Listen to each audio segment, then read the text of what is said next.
what is the difference between wisdom and knowledge?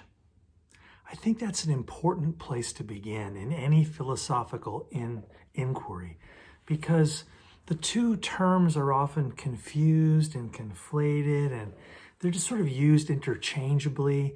And I think an important chore for us here at the beginning of any philosophical study is to focus a little bit on those two words and try to discern the distinctions between them. Look, there's a lot of overlap between the concept of wisdom and the concept of knowledge. They certainly get fuzzy there in the middle, but there is, I think, a meaningful sense in which they are distinct and different.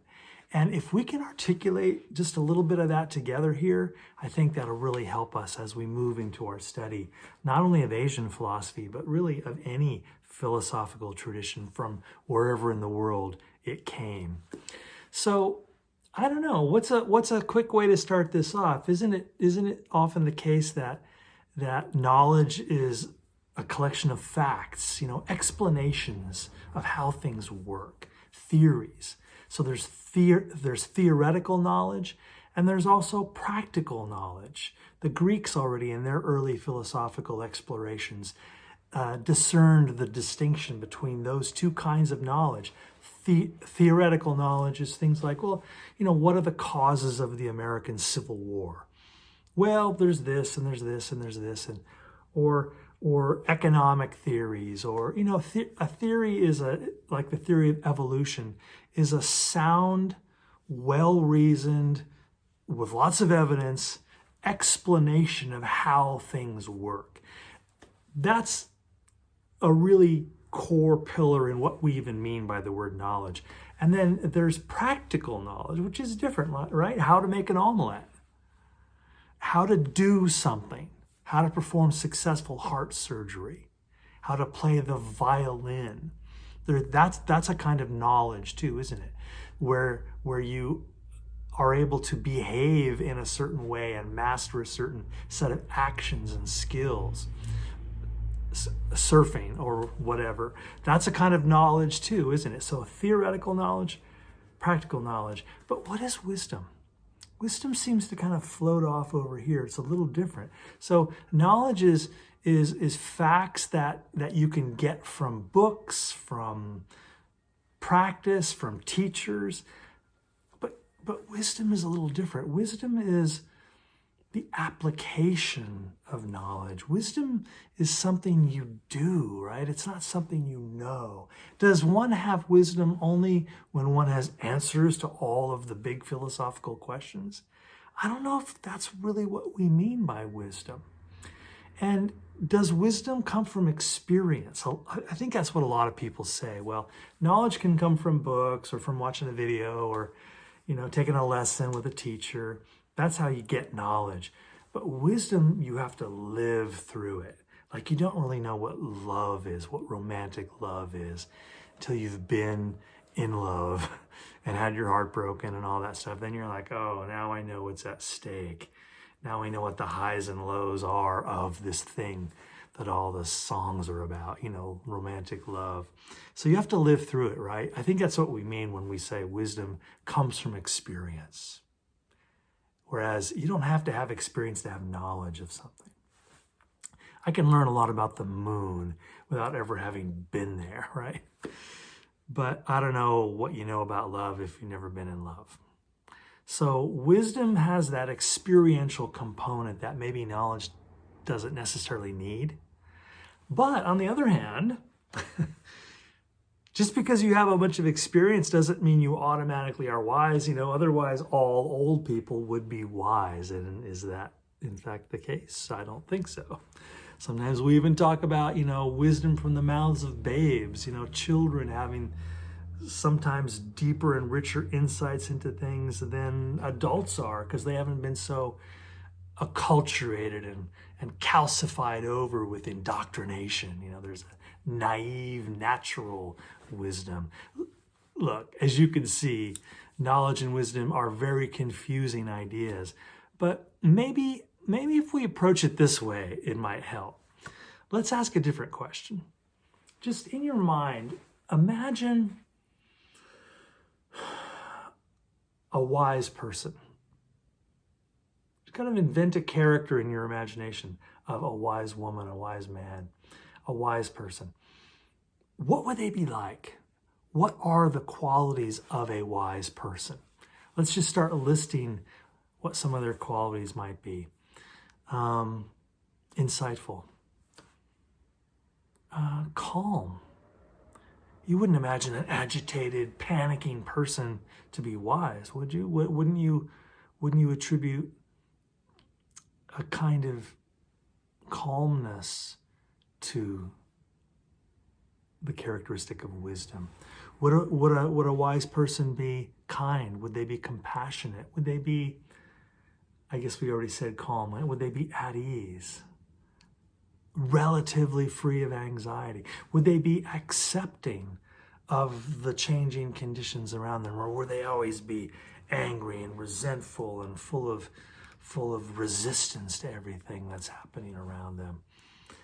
I think as we sit with this question, what are the qualities of a wise person? That starts to give us a little bit of a crack in the door into a better understanding of what wisdom might be. And now it starts to become clearer that wisdom is different than knowledge. Wisdom isn't having all the answers. Wisdom isn't a set of correct ideas. Wisdom is a stance. Wisdom is a way of being in the world. Wisdom is the embodiment of equanimity, evenness. And yes, knowledge and wisdom overlap because wise people would have some knowledge. They would know how, remember we talked about practical knowledge. They would know how to be a human being. Maybe that for me is the most attractive definition of wisdom. Wisdom is the art of being human, the art of living well. And I think rooting back to the ancient Greeks, particularly I'm thinking of Plato and Aristotle, I think certainly we would get the portrait there that the wise person is the person who is not wrapped up in error. So they don't believe in a bunch of lies and illusions. They believe in the truth. But wisdom is strangely content-free. Again, it's a way of being in the world, not having the answers to everything. And as Plato portrays for us in his earliest dialogues, the Apology, the Credo, the Phaedo, where he's talking about his teacher Socrates. And he portrays Socrates as sort of the ideal philosopher. And what Socrates is famous for is admitting when he doesn't know something. He says those three magical words, I don't know. Wise people aren't arrogant and go around claiming to know things which they do not know. And boy, are we going to see that, particularly in the Taoist tradition. I think it's important for us to at least tease apart these ideas of knowledge and wisdom, even if we can't have perfect clarity on what wisdom means. There is a real sense that in our Asian philosophical studies, particularly, we're going to live inside this question all semester long. Because here's the bottom line. The word philosophy, and we're going to take this up in our next video. The word philosophy from the Greek tradition, in English, when we use the word philosophy, it means the love of wisdom, not the love of knowledge. So ultimately, the sciences are about developing knowledge. Philosophy is about developing wisdom. And as we've already suggested, wisdom is not a bunch of facts. Wisdom is an ability to be whole, to be human, to admit when we are wrong, but to have a certain sense of equanimity or evenness. And I would even add on an ethical component, that wisdom is the embodiment of compassion. Isn't that what all the great teachers want us to step up into? To treat people the way we want to be treated. Jesus, Confucius, Mohammed, Buddha, Lao Tzu, all the great sages, known and unknown, of all the traditions named and unnamed, leave us this one perennial piece of wisdom. Be the presence of truth, love, and kindness in your sphere, in your family, where you work, in this class, in the world in which we live, to become the embodiment of the values that we hold dear. Maybe wisdom is that. Wisdom is becoming who we were born to be. So we're going to toy with all of these questions and possibilities. And as you can see, at the core of our work and our study of Asian philosophy is going to be this idea of transformation, of not becoming something that I'm not, but becoming who I was born to be. In Hinduism, we'll call it our dharma, our purpose.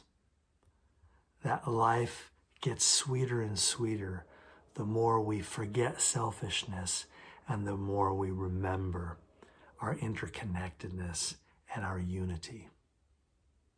See you on the other side.